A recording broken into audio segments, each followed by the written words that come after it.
Hey everyone, welcome to labour law series for UPSC EPFO exam. इस वाले video में हम building and other construction worker act 1996 को complete करेंगे। 9 videos already upload हो चुके हैं चैनल पर, जिसमें हमने बहुत इंपॉर्टेंट एक्ट को बहुत इजी लैंग्वेज में और गवर्नमेंट के ऑफिशियल डॉक्यूमेंट से हमने उसको कंप्लीट किया है। और हर एक चीज़ हमने जो एग्जाम के पर्सपेक्टिव से इंपॉर्टेंट है, हर एक पॉइंट को हमने कवर किया है उसमें। उसकी प्लेलिस्ट की लिंक तो मेरे वीडियो के डिस्क्रिप्शन में मिल जाएगी और उसके चैनल को विजिट करके भी वीडियोज़ को देख सकते हैं। ओके, सो इस वाले वीडियो में हम building other construction worker act 1996 को भी ऑफिशियल गवर्नमेंट डॉक्यूमेंट से कंप्लीट करेंगे और इस टाइप से कंप्लीट करेंगे ताकि कोई भी चीज़ मिस ना हो और हमारा कोई भी टाइम वेस्ट ना हो। Okay, so let's start. Okay, तो स्टार्ट करते हैं building other construction worker act 1996। देखो इस वाले एक्ट में ज़्यादा प्रोविजंस नहीं है जो हमारे एक्ट के लिए, हमारे एग्जाम के लिए इंपॉर्टेंट है, क्योंकि बहुत सारी चीज़ें जो है उसमें रिपीटेड है। हमारे लिए वो इंपॉर्टेंट है जो कि इसमें नया है। ठीक है, तो देखते हैं। अब देखो ये वाला एक्ट कहाँ, this act will applies to every buildings जहां पर बिल्डिंग अदर कंस्ट्रक्शन में जहां 10 या 10 से ज्यादा वर्कर्स काम करते हैं। ओके, सो 10 या 10 मोर देन 10 बिल्डिंग वर्कर्स, याद रखना। आगे देखते हैं। तो अब देखो बिल्डिंग अदर कंस्ट्रक्शन वर्क के बारे में देख लेते हैं क्या होता है। देखो बिल्डिंग अदर कंस्ट्रक्शन वर्क में हर एक चीज इन्वॉल्व होगी, जो भी चीज कंस्ट्रक्शन में होती है, चाहे वो कंस्ट्रक्शन का हो या फिर डिमोलिशन का हो। ठीक है, transmission, even transmission and distribution of power भी इसके अंदर आता है। ठीक है, तो मोस्ट ऑफ द थिंग जितनी भी चीजें तुम्हें पता है कंस्ट्रक्शन में इन्वॉल्व होती है, हर एक चीज इसके अंदर आएगी। ठीक है, अब बिल्डिंग वर्कर्स जो बिल्डिंग में काम करते, चाहे स्किल्ड हो अनस्किल्ड। अब इसमें देखो एक चीज इंपॉर्टेंट है, मैं देखना है कि इसमें कौन कौन इंक्लूड नहीं होगा। ठीक है, कौन कौन इंक्लूड नहीं होगा?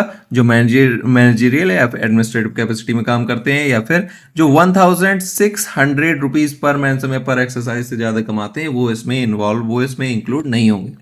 ठीक है, नेक्स्ट जो हमारे लिए इंपॉर्टेंट है वो है कि इसके अंदर कौन कौन से एस्टेब्लिशमेंट्स आएंगे। तो इसमें हर एक वो कंस्ट्रक्शन वर्क आएगा, कंस्ट्रक्शन वर्क जहां पर कंस्ट्रक्शन वर्कर काम कर रहे हैं, जिसकी टोटल कॉस्ट 10 लाख रुपीज से ज्यादा होगी। हर एक कंस्ट्रक्शन वर्क इसके अंदर आएगा जिसकी जो total construction, only construction cost की बात कर रहे हैं। ठीक है, तो जो कंस्ट्रक्शन कॉस्ट होगी वो 10 लाख रुपीज से ज्यादा होगी। तो उसके अंदर जो भी वर्कर काम करेगा वो इस एक्ट के अंदर आएगा। ठीक है, और दूसरी चीज जो इसमें ध्यान देने वाली है वो है कि इसमें 10 या 10 से ज्यादा वर्कर्स होने चाहिए। ठीक है, ये दूसरी चीज है, और 10 लाख रुपीज अलग चीज है। आगे देखते हैं।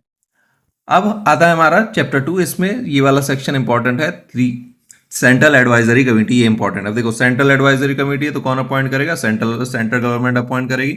और इसका नाम क्या होगा? Central building and other construction work advisory committee. अब जब स्टेट की होगी तो state building other construction work advisory committee, वो स्टेट गवर्नमेंट की होगी। ठीक है, तो दो होती है इसमें, एक सेंट्रल एडवाइजरी कमेटी, एक स्टेट एडवाइजरी कमेटी।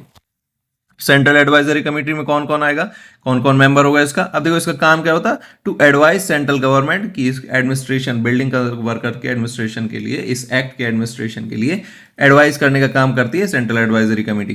तो ये सेंट्रल गवर्नमेंट करेगी, सेम काम करेगी स्टेट गवर्नमेंट में। अब इसमें सेंट्रल एडवाइजरी कमेटी में कौन कौन होगा? एक होगा चेयरपर्सन होगा, उसमें 3 मेंबर्स होंगे पार्लियामेंट के। ठीक है, जिसमें से 2 लोकसभा से आएंगे, हाउस ऑफ पीपल से, और 1 आएगा काउंसिल ऑफ स्टेट से, राज्यसभा से।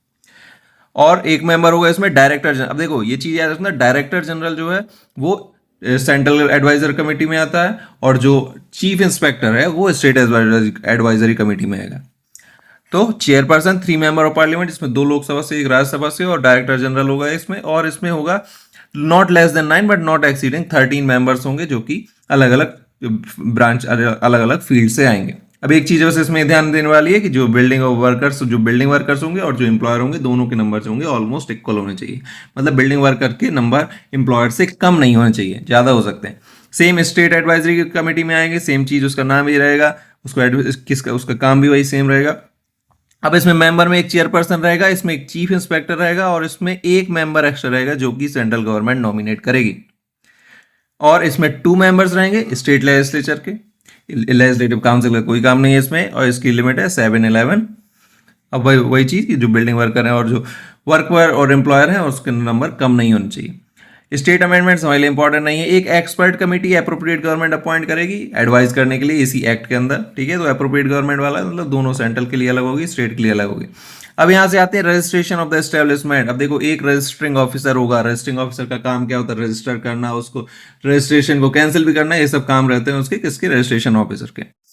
अब ये रजिस्ट्रेशन ऑफिसर, अब देखो इसमें क्या रहेगा कि हर एम्प्लॉयर जो है, एवरी एम्प्लॉयर उसका एस्टेब्लिशमेंट बनने या फिर इस एक्ट के फोर्स में आने के बाद with in period of 60 days उसे एक एप्लीकेशन देनी पड़ेगी, कहाँ, रजिस्टरिंग ऑफिसर को, कि हमारा एस्टेब्लिशमेंट जो है उसे रजिस्टर कर लो।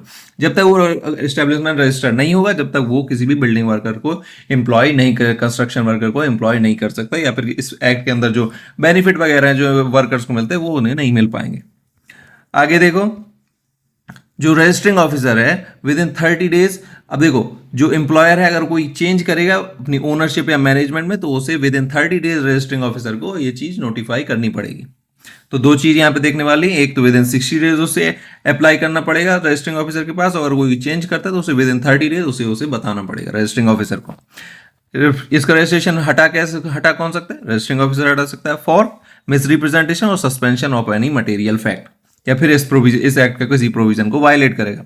अब अपील देखो, अब जब उसने रजिस्टरिंग ऑफिसर ने उसका रजिस्ट्रेशन कैंसिल कर दिया तो उसके आगे इसमें अपील कहाँ कर सकते हैं, एपलेट अथॉरिटी जो कि एप्रोप्रिएट गवर्नमेंट अपॉइंट करेगी, और कितने टाइम लिमिट के अंदर, विद इन 30 डेज। अब इफेक्ट ऑफ नॉन रजिस्ट्रेशन, कि कुछ भी जब तक रजिस्ट्रेशन नहीं हो जब तक कोई सी बिल्डिंग वर्कर को काम में रख नहीं सकते। आगे देखो, अब देखो ये वाला सेक्शन इंपॉर्टेंट है, इसमें क्या है, एक फंड बनता है इसका बिल्डिंग वर्कर्स के लिए, एक फंड बनता है। अब इसमें बिल्डिंग वर्कर्स के लिए जो फंड बना है उसमें रजिस्टर होने के लिए हर एक जो बिल्डिंग वर्कर है उसको बेनिफिशियरी की तरह रजिस्टर होना पड़ता है। अब रजिस्टर होने के लिए क्या होता है, ये कुछ उसमें रिक्वायरमेंट्स हैं, एलिजिबिलिटी क्राइटेरिया, जैसे उसकी एज लिमिट 18 से 60 के बीच में होनी चाहिए, मतलब 18 से कम नहीं होना चाहिए, 60 से ज़्यादा नहीं होना चाहिए। आगे की चीज़ कि जो उसने at least not less than 90 days construction work में काम किया हो, नॉट लेस देन 90 डेज। अब एप्लीकेशन देनी पड़ेगी किसको, ऑफिसर जो कि बोर्ड ऑथराइज करेगी उसको एप्लीकेशन प्रोवाइड करनी पड़ेगी, ठीक है, रजिस्ट्रेशन के लिए एप्लीकेशन देनी पड़ेगी। आगे देखो, अब ये रजिस्ट्रेशन जो होगा as a registration as a beneficiary, ये जहाँ पे वो लोग अप्लाई कर रहे हैं वहाँ पे वो उसका रजिस्ट्रेशन कैंसिल भी कर सकता है, रजिस्ट्रेशन एक्सेप्ट भी कर सकता है। अगर आप कैंसिल कर दिया तो विद इन 30 डेज यहाँ पर सेक्रेटरी ऑफ द बोर्ड के यहाँ अपील करने का भी एक प्रोविजन है। अब ये बोर्ड जो है, अब देखो बोर्ड क्या है, बेनिफिशियरीज क्या है, फंड क्या है, ये सब चीज़ें हम आगे पढ़ेंगे क्योंकि इन लोगों ने सेक्शंस वो वाले सेक्शंस बाद में दिए हैं, और ये registration of the building worker as beneficiary इस टाइप के सेक्शन हम लोगों ने पहले दे दिए। अब जो बोर्ड होगा, आइडेंटिटी कार्ड कौन इशू करेगा, बोर्ड इशू करेगा। अब ये वाला सेक्शन, ये वाला हमारे लिए इंपॉर्टेंट है, cessation as a beneficiary. Cessation as a beneficiary मतलब अगर कोई भी वर्कर जो है building as a construction worker है, जो building as a construction work में एक साल में 90 डेज से अगर कम काम करेगा तो उसका एज अ बेनिफिशियरी उसका रजिस्ट्रेशन कैंसिल कर दिया जाएगा। अगर वो building as a construction work में 90 डेज से कम एक साल में काम करेगा तो कैंसिल कर दिया जाएगा, ठीक है। अब कंट्रीब्यूशन, सब बिल्डिंग वर्कर्स हैं वो कंट्रीब्यूट करेंगे, जैसे स्टेट गवर्नमेंट बताएगी उस टाइप से कंट्रीब्यूट करेंगे। पर अगर उन लोगों ने एक साल तक कंट्रीब्यूशन पे नहीं किया तो उनको जो रजिस्ट्रेशन है वो कैंसिल कर दिया जाएगा, ठीक है। अगर एक साल तक उन लोगों ने कंट्रीब्यूट, एक साल का टाइम पीरियड है, अगर एक साल के टाइम पीरियड में उन लोगों ने एक भी दिन कंट्रीब्यूट नहीं, एक भी महीने में कंट्रीब्यूट नहीं किया तो उनका जो रजिस्ट्रेशन है उसे कैंसिल कर दिया जाएगा। अब बिल्डिंग अदर कंस्ट्रक्शन वर्क में एक वेलफेयर बोर्ड, देखो एक वेलफेयर बोर्ड होगी जिसका नाम होगा स्टेट वेलफेयर बोर्ड, ठीक है, कोई सेंट्रल वेलफेयर बोर्ड नहीं है इसमें, एक स्टेट वेलफेयर बोर्ड होगी। अब स्टेट वेलफेयर बोर्ड है तो हर एक स्टेट गवर्नमेंट उसे अपॉइंट करेगी। अब देखो इसमें एक चीज इंपॉर्टेंट है कि जो हर बोर्ड होगी उसका जो चेयरपर्सन होगा उसे सेंट्रल गवर्नमेंट अपॉइंट करेगी। जितनी भी स्टेट्स हैं वहाँ पे स्टेट वेलफेयर बोर्ड होगी, उनका जो चेयरपर्सन है उसे सेंट्रल गवर्नमेंट अपॉइंट करेगी, और जो इसमें मेंबर्स होंगे दे शैल नॉट एक्सीड 15, और 15 से ज़्यादा वर्कर्स नहीं होंगे और 15 से ज़्यादा मेंबर्स नहीं होंगे, और इन मेंबर्स को कौन अपॉइंट करेगा, स्टेट गवर्नमेंट। तो चेयरपर्सन को सेंट्रल गवर्नमेंट और इनको स्टेट गवर्नमेंट। अब एटलीस्ट एक वुमेन होनी चाहिए उसमें एज अ मेंबर भी हो सकती है, इसमें मेंबर ही बता रहे हैं, ठीक है, एज अ मेंबर एक वुमेन होनी चाहिए उसमें। अब सेक्रेटरी भी होगा इसमें, ये सब चीज़ें, ठीक है, मीटिंग होंगी उनमें। अब देखो इसमें मीटिंग का क्या है, इसमें मीटिंग में जो भी डिसीजन लिया जाएगा वो कैसे लिया जाएगा, मेजोरिटी ऑफ द वोट्स को से लिया जाएगा, ठीक है, वोटिंग से लिया जाएगा, जिसके ज़्यादा वोट होंगे उस वो वाला डिसीजन लिया जाएगा।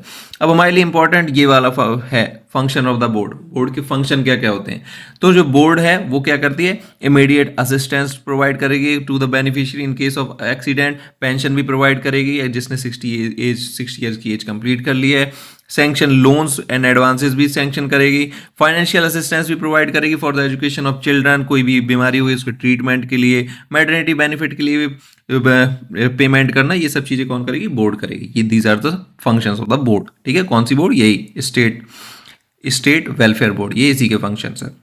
आगे देखो, अब यहाँ पर है कि building and other construction workers का जो वेलफेयर फंड है उसमें पैसे कैसे आएंगे, ठीक है, तो उसमें पैसे कैसे आएंगे, एनी ग्रांट्स या loan made to the board by the central government, अगर सेंट्रल गवर्नमेंट इस बोर्ड के लिए कोई सभी ग्रांट्स या फिर लोन्स प्रोवाइड करती तो इसमें फंड आएगा। दूसरा जो बेनिफिशियरीज का भी हमने यहाँ पे कंट्रीब्यूशन पढ़ा था वो कंट्रीब्यूशन इसी में आएगा। और all sum received by the board from such source as may be decided by the central government. कौन डिसाइड करेगा, सेंट्रल गवर्नमेंट डिसाइड करेगी कौन कौन से सोर्स और हो सकते हैं। ठीक है, आगे देखो, इनकी एक एनुअल रिपोर्ट होगी। एनुअल रिपोर्ट जो प्रिपेयर की जाएगी वो दोनों जगह पे सबमिट की जाएगी, स्टेट गवर्नमेंट भी और सेंट्रल गवर्नमेंट में भी। अब इसमें ये इंपॉर्टेंट है कि जो इसके जो वेलफेयर बोर्ड है इसका जो अकाउंट होगा उसे ऑडिट कौन करेगा, उसे ऑडिट करेगा controller and auditor general under article 148, 149, 150, 151 जो कंट्रोलर ऑडिटर जनरल का जो पूरा एक सेक्शन है, वो पूरा जो हमारे इंडियन कॉन्स्टिट्यूशन में जितने भी प्रोविजन है उसके अंदर जो कंट्रोलर ऑडिटर जनरल बनता है उसी के वो ही इसके अकाउंट को ऑडिट करेगा। ठीक है, यहां तक थे सब हमारे इंपॉर्टेंट प्रोविजन। अब इसके आगे भी कुछ है लेकिन वो उतने ज्यादा इंपॉर्टेंट नहीं है। Wages for over time work में क्या आता है, ओवर टाइम वर्क के लिए क्या ट्वाइस दी ऑर्डिनरी वेज के उसको पेमेंट की जाती है, जो ऑर्डिनरी वेजेस का ट्वाइस पेमेंट की जाती है for the overtime work. Maintain register कौन करेगा, एम्प्लॉयर रजिस्टर करेगा, रजिस्टर मेंटेन करेगा। अब यहाँ पर एक है कि there is a section which tells that prohibition of the employment of certain person in certain building other construction work. कुछ लोगों को बिल्डिंग अदर कंस्ट्रक्शन वर्क में नहीं रखा जाएगा, जैसे कि कुछ हो सकते हैं जैसे डेफ हो या फिर डिफेक्टिव विजन वाले हों, उनको नहीं रखा जाएगा। इस टाइप से भी प्रोविजन बनाए जा सकते हैं। आगे देखते हैं, क्रीज फैसिलिटी प्रोवाइड की जाएगी जहां पर 50 या 50 से ज़्यादा फीमेल्स बिल्डिंग वर्कर्स काम करते हैं एंड चिल्ड्रन, और ये कब तक प्रोवाइड की, जब तक जो उनके चिल्ड्रन है वो under the age of 6 years हैं। आगे देखो, कैंटीन प्रोवाइड की जाएगी 250 बिल्डिंग वर्कर। ये सब उतना इंपॉर्टेंट नहीं है हमारे लिए कि सेफ्टी कमेटी और सेफ्टी ऑफिसर पर एक अपॉइंट किया जाएगा हर स्टेबलिश जहाँ पे 500 वर्कर्स से ज़्यादा काम करते होंगे। अब ये सब चीज़ें हमारे लिए इंपॉर्टेंट नहीं है। और एक अब देखो, appointment of director general, chief inspector और इंस्पेक्टर, इनको अपॉइंट किया जाएगा। ये सब चीज़ें इंस्पेक्टिंग स्टाफ में आएंगे ये सब लोग। एक इंस्पेक्टर अपॉइंट किया जाएगा, इंस्पेक्टर के प्रोविजन ये सब रिपीटेड वाले हैं पूरे फंक्शन उसके, कुछ लिए इंपॉर्टेंट नहीं है हमारे लिए। हमारे लिए ये पेनल्टीज वाला सेक्शन भी इसमें तो इंपॉर्टेंट नहीं है। इस वाले एक्ट का पेनल्टी वाला सेक्शन भी हमारे लिए इंपॉर्टेंट नहीं है। अब यहाँ पर एक अपील वाला सेक्शन है, ये वाला इंपॉर्टेंट है। अब any person agreed by the imposition of any penalty, तो उसके लिए कहाँ वो अपील कर सकता है, वो अपील कर सकता है where the penalty has been impose. अगर डायरेक्टर जनरल उसकी पेनल्टी इंपोज करेगा तो कहाँ अपील कर सकता है, सेंट्रल गवर्नमेंट में अपील कर सकता है। अगर चीफ इंस्पेक्टर करेगा तो वो स्टेट गवर्नमेंट में अपील कर सकता है within the period of 3 months from the date of the communication of such person of the imposition of such penalty.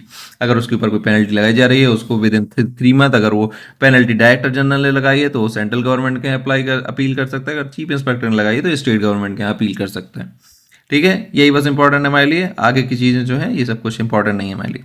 इसी के साथ ये वाला जो हमारा building other construction worker act है ये कंप्लीट हो गया।